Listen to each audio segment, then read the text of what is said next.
2024 लोकसभा चुनाव के बाद जिस तरीके से राजनीतिक सरगर्मी बनी है वो अभी भी बरकरार है। 2025 में हमने देखा कि बिहार में विधानसभा चुनाव हुआ जिसमें कि एनडीए जो है पूर्ण बहुमत बना करके सरकार में आ गई। उसके बाद 2026 में अभी 5 राज्यों में चुनाव है जिसमें कि पुडुचेरी है, तमिलनाडु है, केरल है, असम है और वेस्ट बंगाल है। 2027 में सबसे बड़े राज्य में चुनाव है। राज्य का नाम उत्तर प्रदेश है और उत्तर प्रदेश को लेकर के अभी से सुर्खियां बन रही है। अभी सबसे बड़ी खबर यह है कि 2.89 करोड़ जो वहां के वोटर्स हैं उनका नाम काट दिया गया है। अगर आंकड़ों में देखा जाए तो वो 17 से 20% होता है।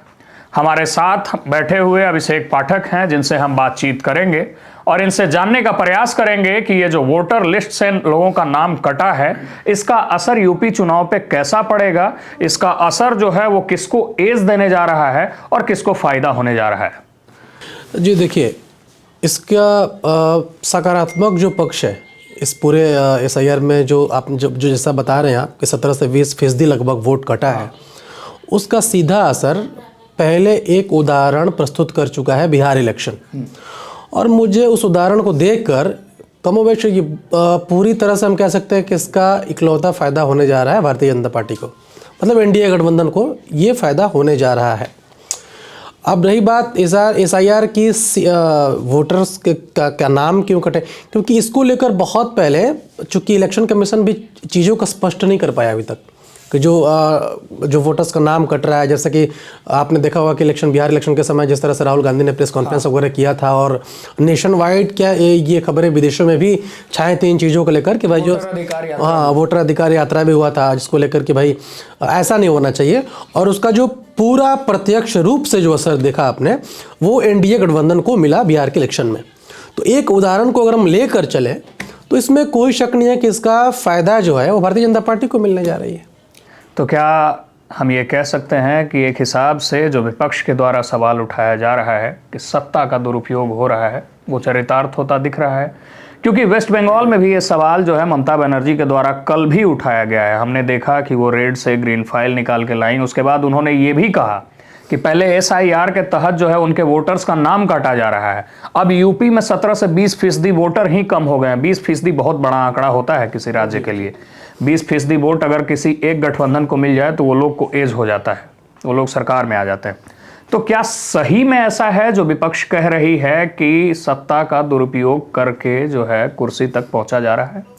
ये देखिए, मुझे ऐसा लगता है कि जो पार्टी केंद्र में रही है शुरू से लेकर अभी तक, शुरू से मतलब कि मेरे ख्याल से जो वाजपेयी जी का कार्यकाल था और उसके बाद की जो सप्तम की 2 सरकारें हुई, मनमोहन सिंह जिसके प्रधानमंत्री रहे, मेरे ख्याल से तब से लेकर अब तक चीज़ें थोड़ी सी बदली हैं। जिसके हाथ में सत्ता होता है वो सरकारी एजेंसियों का भरपूर फ़ायदा उठा रहा है। और ये इसमें बिना कोई संशय के कहना मतलब मैं चाहूँगा कि ये लोकतंत्र के लिए सही नहीं है।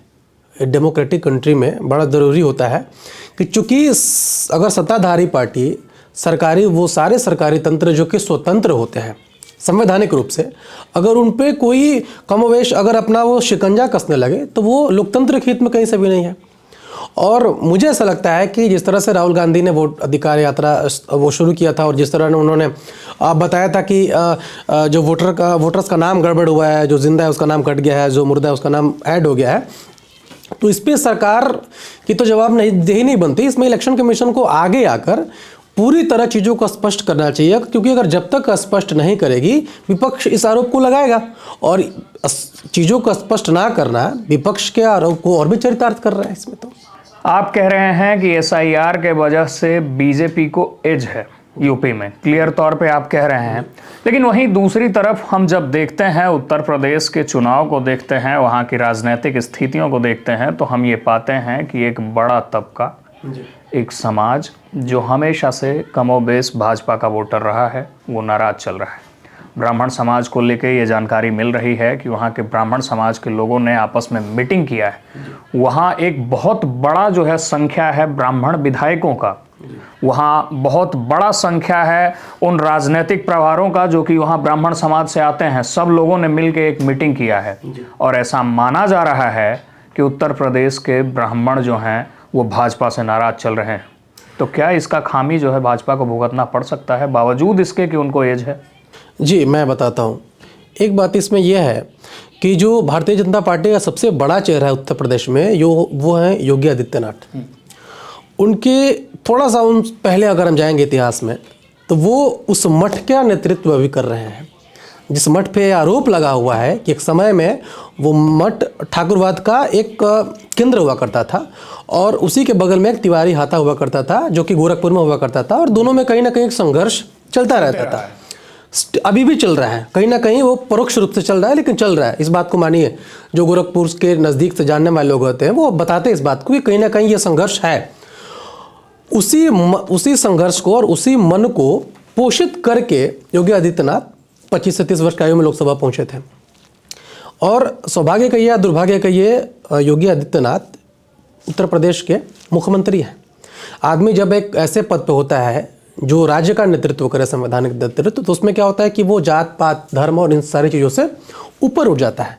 और मुझे ऐसा लगता है कि योगी आदित्यनाथ बहुत हद जगह ऐसा किए भी हैं, कोशिश किया करने की, लेकिन जो एक उनका छवि बना हुआ है कि वो उस केंद्र से निकल कर आते हैं जो ठाकुरवाद और ब्राह्मणवाद के लड़ाई में उनके राजनीतिक करियर के शुरुआत में ही वो चीज़ें, और मुझे तो लगता है कि वो जिस मठ से आए हैं उन्होंने संघर्ष को नज़दीक से देखा होगा, समझा होगा, जाना होगा। वो लोग उनके साथ आज भी उस मठ में रहते हैं जो कोई एक वो विशेष समुदाय का खिलाफ शुरू से करते आए हैं। तो अगर एक बारी योगी आदित्यनाथ को निष्पक्ष मान भी लिया जाए तो इसमें कोई गुरेज नहीं है, ये कमोवेश उनके मन में वो चीज़ें हैं, ठीक है।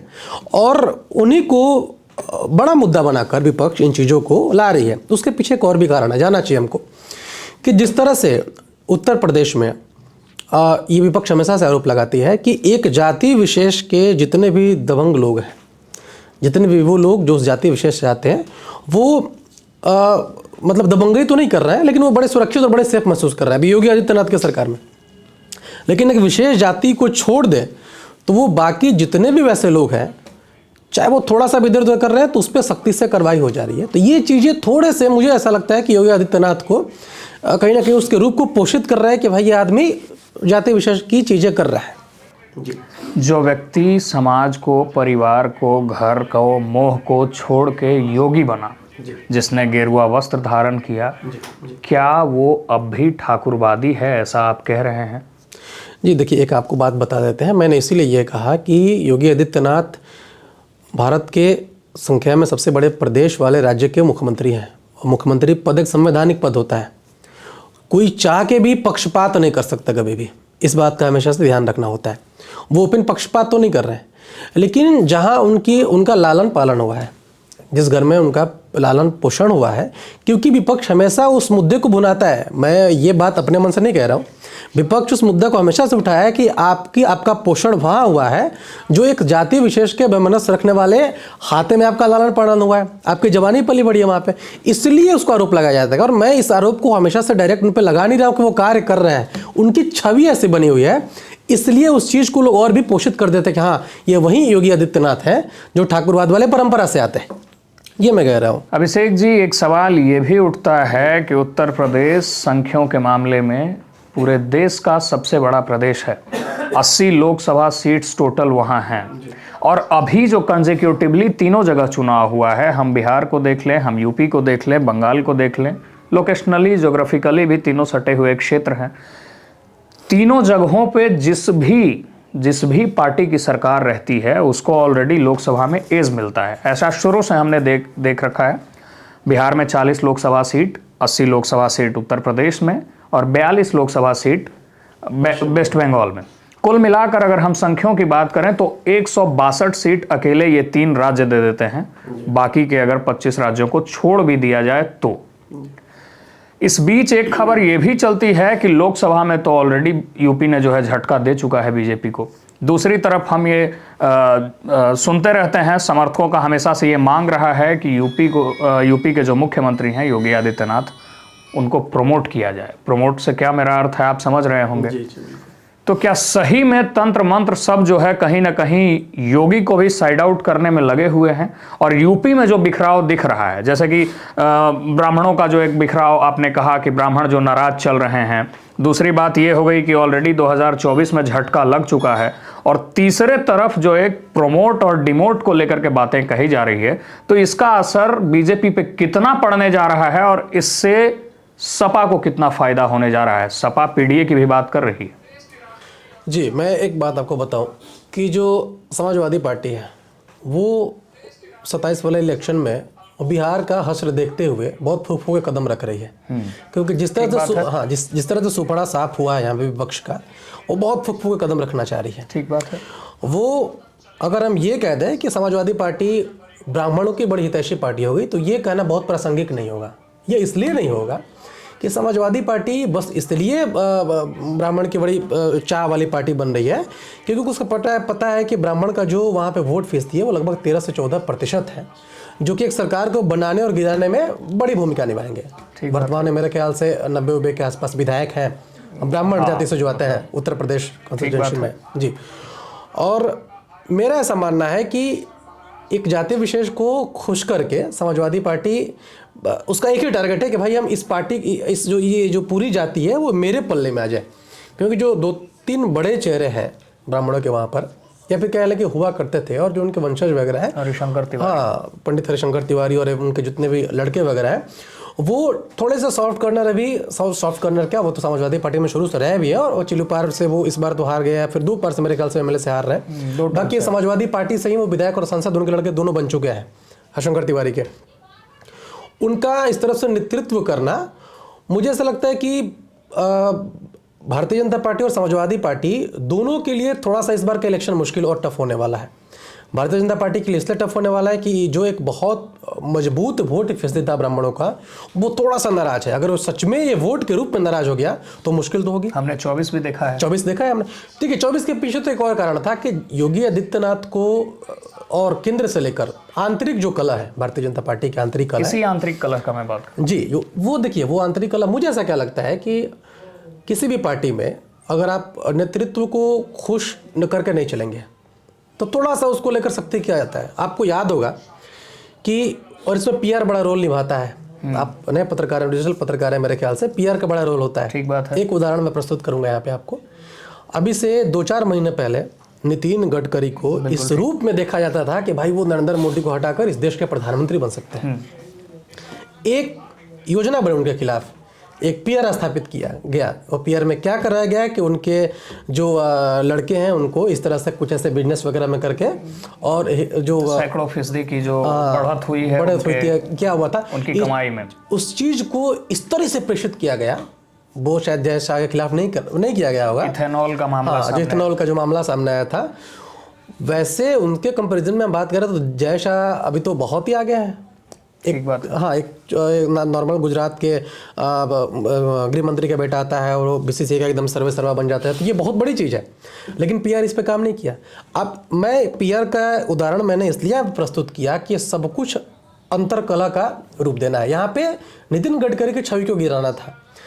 यहाँ पे ठीक वही काम हुआ था योगी आदित्यनाथ को, कि उनका जो एक प्रकार से ऑरा बन गया है उत्तर प्रदेश में, कि Uttar Pradesh is equals to Yogi Adityanath, और उस चीज़ को भुनाने में लगे भी हुए हैं। आपको याद होगा कि जिस तरह से पहली बार जब योगी आदित्यनाथ मुख्यमंत्री बने थे उत्तर प्रदेश में, मुझे याद भी याद है, मैं उसमें नोएडा में रहता था। नोएडा के हर सोसाइटी में एक पोस्टर टंगा हुआ था, और उसमें इनकी एक वाहिनी चलती है, आदित्य वाहिनी, युवा आदित्य वाहिनी ऐसा करके वाहिनी चलती है। वाहिनी का नेतृत्व करता इनको बनाया गया था, और ऐसा बताया गया था कि अगर इस बार भारतीय जनता पार्टी योगी आदित्यनाथ को मुख्यमंत्री नहीं बनाती है तो कहीं से भी भारतीय जनता पार्टी को इस सत्ता में आने नहीं देंगे। तो इतना तो मान के चलना होगा कि योगी आदित्यनाथ बहुत ही महत्वाकांक्षी व्यक्ति हैं, जिनको कहीं ना कहीं केंद्र को भी लीड करना है आज कल, इनके मन में तो है बात। तो ये पार्टी में अंतरकला जो चीज़ें हैं, या फिर आपने देखा होगा कि पूर्व और उत्तर और दक्षिण का जो राजनीति है कि भाई शुरू से दबदबा रहा है। देखिए, अगर आप काउंट कर लें तो भारत के प्रधानमंत्री में सबसे ज़्यादा 2 व्यक्ति उत्तर प्रदेश से आए। हाँ, उत्तर भारतीय को दबदबा रहा है केंद्र में, दिल्ली में। ये जो सारे फैक्टर्स हैं भारतीय जनता पार्टी के अंतरकला का रूप लेकर। सवाल और है अभिषेक जी, हम ये पूछना चाहेंगे कि पहले 17, फिर 22, अब 27, 17 में जब इनको बनाया गया, जब जैसा कि आपने बताया कि एक प्रेशर पॉलिटिक्स हुआ, ऐसा हुआ कि अगर इनको नहीं पोर्ट्रे किया जाएगा तो पार्टी खत्म हो जाएगी, जैसा कि आपने स्वयं कहा। उस वक्त एक नाम और भी चर्चे में था, नाम था मनोज सिन्हा का, जिनका कि हाथ उठा के मोदी जी ने बजाबते सभा में ये कहा था कि मनोज हमारे मित्र हैं, और ये कयास लगाया जा रहा था कि मनोज सिन्हा अगले मुख्यमंत्री हो सकते हैं। कहने वाले ये भी कहते हैं कि मनोज सिन्हा ने जाकर के हनुमानगढ़ी में बजाबते पूजा भी कर लिया था और मुख्यमंत्री के शपथ के तैयारी में भी थे। तो क्या ये वही प्रेशर पॉलिटिक्स के अंतर्गत ऐसा हुआ कि योगी आदित्यनाथ जो हैं वो फ्रंट फुट पे आ गए और बैक फुट पे आ गए मनोज सिन्हा, और उन्हें भेज दिया गया साइडलाइन करके जम्मू कश्मीर? राज्यपाल, क्या है ये मामला? जी देखिए, उसमें क्या था कि कुछ ऐसी जो चीज़ें पार्टी से अंदर निकल कर आई, उनमें ये था कि जो विधायक लोग थे मनोज सिन्हा को, क्योंकि मुझे एक वाक्य याद है कि मनोज सिन्हा शुरू में इनका एक तो संघ से बहुत अच्छा इनका नहीं हटा मनोज सिन्हा का। अब ब्राह्मणों के लेकिन प्रिय रहे। हाँ, ब्राह्मणों के प्रिय रहे हैं मनोज सिन्हा, और इनका जो स्टार्टिंग पॉलिटिक्स हुई थी वो एंटी भाजपा से ऐसा करके हुआ था स्टार्टिंग में। मतलब ये मुझे ऐसा लगता है कि ये बनारस हिंदू विश्वविद्यालय के पहले अध्यक्ष छात्र रह चुके हैं मनोज सिन्हा, और तब शायद, मुझे अब इसका एग्जैक्ट तो पता नहीं है, बट मुझे ऐसा लग रहा है कि वो तब एंटी भाजपा हुआ करते थे। हालांकि पहले चुनाव भाजपा से ही सीपीआई के खिलाफ में लड़े थे, कम्युनिस्ट पार्टी ऑफ इंडिया के खिलाफ में। जी, ऐसा कुछ बीच में वाक्य हुआ था जो मैं बता नहीं पा रहा हूँ। कुछ ऐसा वाक्य हुआ था जिसको लेकर संघ इनसे नाराज था। अच्छा। और योगी आदित्यनाथ को मुख्यमंत्री पद के लिए प्रेषित करने में संघ का बड़ा महत्व रहा था। एक तो ये था कि भाई शुरू से एक हार्डकोर हिंदुत्व का मुद्दा था, और जिस तरह से भाजपा हार्ड हिंदुत्व की जो वो मतलब पॉलिटिक्स करती है उत्तर प्रदेश में खासकर, उस तरह से, क्योंकि जिस तरह से वायदे किए गए थे तब तो ये भी था कि भाई हमको राम मंदिर वाला मुद्दा चाहिए था, तब ये था कि भाई लगातार दंगाएं हो रही हैं, हम दंगा को कंट्रोल कर देंगे, और जिस तरह से उस समय आजम खान वगैरह बहुत मतलब प्रभावशाली व्यक्ति होते थे। एक तरफ मुख्तार थे, दूसरे तरफ अतीक थे, तीसरे तरफ आजम खान थे। तब ये लग रहा था सबको कि भाई एक अकेला ऐसा शख्स को हम खड़ा कर देंगे, क्योंकि कहीं ना कहीं ये लोग हरे झंडे को प्रमोट करने में लगे हुए थे तब को, क्योंकि समाजवादी पार्टी कभी से भी हरे झंडे को या फिर मुसलमानों को नाराज नहीं कर सकते थे शुरू से। और खासकर मुलायम सिंह को तो मुल्ला मुलायम कह लीजिए, या फिर कारसेवकों पर गोली चलाने वाला जो मामला है, कई एक प्रकरण को लेकर क्वेश्चनिंग हुआ है प्रश्न। और ऐसा शुरू से ऐसा रहा है कि भाई अगर हम मुलायम सिंह और उनके राजनीति को खत्म करना चाहते हैं तो सबसे अच्छा है कि हिंदुत्व का हार्डकोर एक ऐसे नेता को गद्दी पर बैठाया जाए जिसमें शायद मनोज सिन्हा कहीं से भी फिट नहीं बैठते योगी आदित्यनाथ के कंपेयर में। तो ये सबसे बड़ा मुद्दा था कि योगी आदित्यनाथ को ही मुख्यमंत्री बनाया जाए। और मेरे ख्याल से हो सकता है कि तमाम आरोप लग सकते हैं योगी आदित्यनाथ पर, लेकिन भाजपा अपने मकसद में सफल भी हुई। ठीक बात है जी। ये मैसेज भी गया पूरे उत्तर प्रदेश में कि भाई हमारे पास ऐसा एक नेता है जो चाहिए था हमें यहाँ पर। जाते जाते एक सवाल ये हम ले लेते हैं कि यूपी में जो हुआ उसके बाद से लोग कहते हैं कि भाजपा बड़ा सचेत हो गई जी। तमाम जगहों पे ऐसे कैंडिडेट्स का पोर्ट्रेयल होने लगा जिनके बारे में कहा जाता है कि वो लोग इशारे पे चलने वाले लोग हों, जो कि खुद का निर्णय नहीं ले पाए, जो कि किसी स्टेट्स को अपने हिसाब से नहीं चला पाए। सबसे पहले सवालिया निशान खड़ा हुआ, हमने देखा मोहन यादव को लेके, फिर भजन लाल शर्मा को लेके, फिर हमने रेखा गुप्ता को जो है आउट ऑफ सिलेबस आते देखा। बिल्कुल। अब जो है 27 में फिर से यूपी में चुनाव है और बौखलाई हुई तो लोग पार्टी में लोग हैं ही। हम ये भी देख रहे हैं कि अंतरकलह है, आपने स्वयं कहा कि अंतरकलह है। तो क्या कोई चेंज हम लोगों को दिख सकता है यूपी में? फिर लगे हाथ जो है, अभी उससे पहले बंगाल इलेक्शन है, तो बंगाल को लेकर के आपको क्या लगता है? किसी ऐसे स्थिर व्यक्ति को वहां जो है सत्ता सौंपे जाने की तैयारी की जाएगी, उनको फेस बनाया जाएगा जिनके नाम पर की वोट हो, या वहां भी जो है किसी रिमोट कंट्रोल को ही बैठा दिया जाएगा?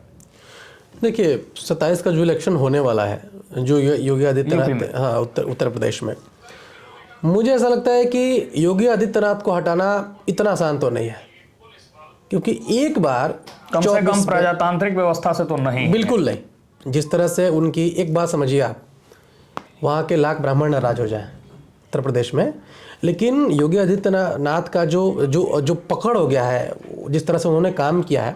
और एक और बात बता दें कि जो जातीय संघर्ष है, वो जातीय संघर्ष सिर्फ एक जातीय विशेष को लेकर बहुत ज़्यादा है। बाकी जितनी सारी जातियां हैं अभी योगी आदित्यनाथ की मुरीद बनी हुई है। कुछ एक अगर हम यादव और कुछ एक जाति को छोड़ दें तो धर्म का तो कोई मतलब ही नहीं होता है भाई। नहीं, धर्म का तो खैर हिंदू के नेता है और हिंदू के नेता कहे जाते हैं, और ना ये अपेक्षा लगाकर बैठे हैं कि हमको मुसलमान वोट देगा वहाँ पे। ये बड़ी स्पष्ट रूप से लोग कहते हैं। मुझे ऐसा लगता है कि ये वहाँ पे योगी आदित्यनाथ को मतलब जिस रिमोट कंट्रोल का जो बात कर रहे हैं ना, योगी आदित्यनाथ जब तक एक्टिव है वो प्रेशर पॉलिटिक्स करेंगे, इसमें कोई गुरेज नहीं है।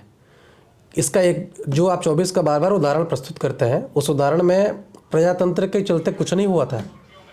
वो योगी आदित्यनाथ के इशारे पे सब कुछ हुआ था। योगी आदित्यनाथ क्या का आप ऐसा कह रहे हैं कि 2024 में जो भाजपा का ग्राफ उत्तर प्रदेश में गिरा जी, उसमें अजय सिंह बिष्ट, जिनको कि हम लोग जो है बिल्कुल कोई योगी संदेह आदित्यनाथ के नाम से जानते हैं, उन्होंने ही वोट शेयर गिराया? कोई संदेह नहीं है। हम एक आपको बात बता देते हैं कि आदमी कभी कभी अपना पावर दिखाने के लिए ना उसका यूज़ करता है, और इसका सबसे बड़ा उदाहरण है, आपको बता दे रहे हैं हम। जब 2004 का इलेक्शन हुआ ना केंद्र में, तो इंडिया शाइनिंग का नारा लगाया, और वाजपेयी जी का आरएसएस से बहुत अच्छा टर्म नहीं था। तब रज्जू भैया सरसंघ चालक हुआ करते थे, अगर आपको याद होगा तो। राष्ट्रीय स्वयंसेवक संघ ने खुद को न्यूट्रल कर लिया, और इंडिया शाइनिंग और स्वर्णिम चतुर्भुज योजना, न जाने तमाम परमाणु और परीक्षण और पता नहीं क्या क्या, और वाजपेयी जी की लोकप्रियता वो तो चीज़ ही अलग थी।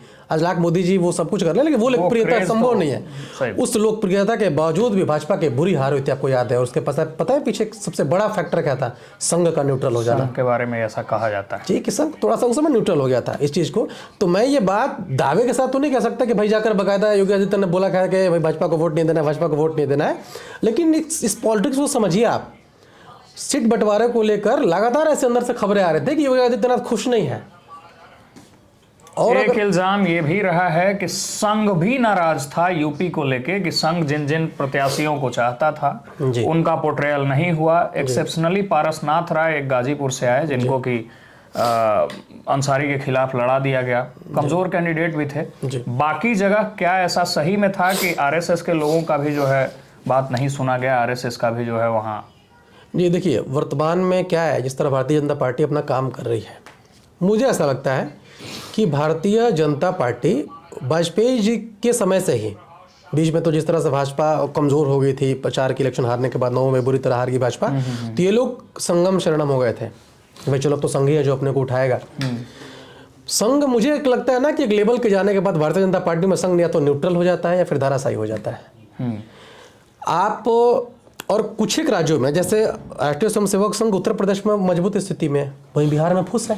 एकदम ठीक बात है, कोई वैल्यू नहीं है संघ का। ठीक बात है। मुझे ऐसा लगता है कि राष्ट्रीय स्वयंसेवक संघ अपनी कुछ इच्छाएं वहाँ पे रखा था 24 के इलेक्शन में, और उसको बड़े ही हल्के में लिया गया था। और अपने बात बहुत सही किया कि संघ तो बहुत मतलब एग्रेसिव होकर वो, क्योंकि भाजपा का कभी भी संघ एग्रेशन के साथ विरोध नहीं करता, क्योंकि संघ ये मान के चलता है कि भाजपा एक अनुसांगिक संगठन है। संघ का एक वटवृक्ष है संघ। तो एबीवीपी हो गया, भारतीय मजदूर संघ हो गया, भारतीय अधिवक्ता संघ हो गया, भारतीय जनता पार्टी हो गई, ये क्या है, वो संघ के वट मतलब इसके वो क्या कह सकते हैं, तना है। अगर जड़ राष्ट्रीय स्वयंसेवक संघ है तो ठीक बात है। इस चीज को मैसेज देने में संघ कभी पीछे नहीं रहा है। वो चाहे भारतीय जनता पार्टी या उस वटवृक्ष का अपना हिस्सा माने या ना माने, कहीं ना कहीं कम या ज्यादा भारतीय जनता पार्टी शो ही करने के चक्कर में नरेंद्र मोदी, बहुत लोग कहते हैं ना कि नागपुर कंट्रोल करती है, नागपुर कंट्रोल करती है। नागपुर से बहुत इन्फ्लुएंस नहीं होता दिल्ली, बहुत ज़्यादा नहीं होता है, लेकिन कुछ जगहों पर नागपुर का मानना पड़ता है। और मुझे ऐसा लगता है कि जब जब नागपुर का नहीं माना गया है, क्योंकि आज भी भारतीय जनता पार्टी में जितने भी संगठन मंत्री होते हैं, आप पता करवाइए जाकर कि मोस्ट ऑफ द संगठन मंत्री आर कम फ्रॉम आरएसएस। ठीक बात है। और मुझे ऐसा लगता है कि भारतीय जनता पार्टी जिस तरह से संगठनात्मक रूप से मजबूत हुई है, इसमें कहीं ना कहीं संगठन मंत्रियों का हाथ है, क्योंकि संगठन मंत्री वो होते हैं जो कि अविवाहित होते हैं। बहुत जाति और धर्म को तो ले लीजिए, लेकिन जात पात करने वाले नहीं होते हैं। तो जिस तरह से टिकट के बंटवारे में अपना हस्तक्षेप रखते हैं वहाँ पे ना, वो बड़े न्यूट्रल होकर करते हैं, कार्यकर्ताओं के काम पे करते हैं। कार्यकर्ताओं के इवन के जो पद का राज्य वगैरह में जो दायित्व का बंटवारा होता है ना, वो संगठन मंत्री अपने हिसाब से करता है कि भाई तुम कितना काम कियो। आप संगठन मंत्री के पास जाइए और बोलिए कि मैं इस विधानसभा से टिकट चाहता हूँ, तो भारतीय जनता पार्टी का जो संगठन मंत्री होता है वो कहता है कि एक पर्ची लाइए, पर्ची में अपना नाम लिखिए, अपना कार्यक्षेत्र लिखिए और बताइए कितने दिन से पॉलिटिक्स में है और हम विचार करेंगे। इस तरह से पार्टी में टिकट दिया जाता है। संगठन मंत्री का बड़ा होता है, पद बहुत मजबूत होता है, बिल्कुल, कहीं से कोई किंतु परंतु। और वो संगठन मंत्री ज्यादातर कहाँ से आते हैं? संघ से या तो आते हैं, संघ से इन्फ्लुएंस्ड होते हैं। तो मैं ऐसा मानता हूं कि संघ की नाराजगी का ही कहीं ना कहीं ये भी असर था। जाते जाते सबसे आखिरी सवाल, एक लाइन में ये जवाब दे दीजिए कि उत्तर प्रदेश में जैसा कि आपने कहा कि भाजपा को एज है, तो कितना एज है? संख्याओं में जो आने वाले सीट हैं वो किस तरीके से दिख सकते हैं, ये भी बताइए। देखिए, उसका तो ना ही हम लोग पीआर का काम करते हैं और ना ही बहुत वो एक उस चीज़ का वो है, लेकिन मुझे ऐसा लगता है कि भारतीय जनता पार्टी अगर योगी आदित्यनाथ को लेकर चलती है और अभी संघ से सामंजस्य बनाकर चलती है, तो उसमें कोई शक नहीं है कि भारतीय जनता पार्टी वहाँ पे सत्ता में बहुमत के साथ सरकार लाएगी। और एक जो बहुत बड़ा मुद्दा है वो ब्राह्मणों को खुश कर लेती है, तो क्योंकि एक ब्राह्मण की मीटिंग भी हुई है और मुझे ऐसा लगता है कि वो बस मीटिंग सामान्य नहीं था, वो कहीं ना कहीं शक्ति प्रदर्शन था ब्राह्मणों का। चलिए, तो ब्राह्मणों का शक्ति प्रदर्शन था। एसआईआर के तहत 17 से 20% वोटर्स का नाम काटा गया और तमाम मुद्दों के मद्देनज़र हमारे साथ अभिषेक पाठक थे। इन्होंने बताया कि किस तरीके से भाजपा को एज है, किस तरीके से वहाँ चुनावी सरगर्मी जो है तेज़ है और किस तरीके से भाजपा अभी से वहाँ जो है चुनावी प्रक्रिया में जुटी हुई है। ये हम इनसे बातचीत कर रहे थे। यूपी को लेकर के बातचीत इसलिए भी था कि अभी ये मामला बड़ा हाईलाइटेड है कि एसआईआर के तहत 20% नाम काट लिए गए। संख्या में बात करें तो 2,89,75,000 के आसपास संख्या वैसे वोटरों का है जिनका कि नाम काट लिया गया है। कई एक राज्य ऐसे हैं जहां 3 करोड़ टोटल वोटर भी नहीं है और 2,89,00,000 वोटर्स का नाम जो है वो यूपी में काट लिया जा चुका है। तो इस बातचीत के बारे में आप क्या सोचते हैं? आप अपनी राय कमेंट बॉक्स में रख सकते हैं। बाकी मेरा नाम रमनीक राज है, आप देख रहे हैं मीडिया दर्शन। बहुत बहुत धन्यवाद।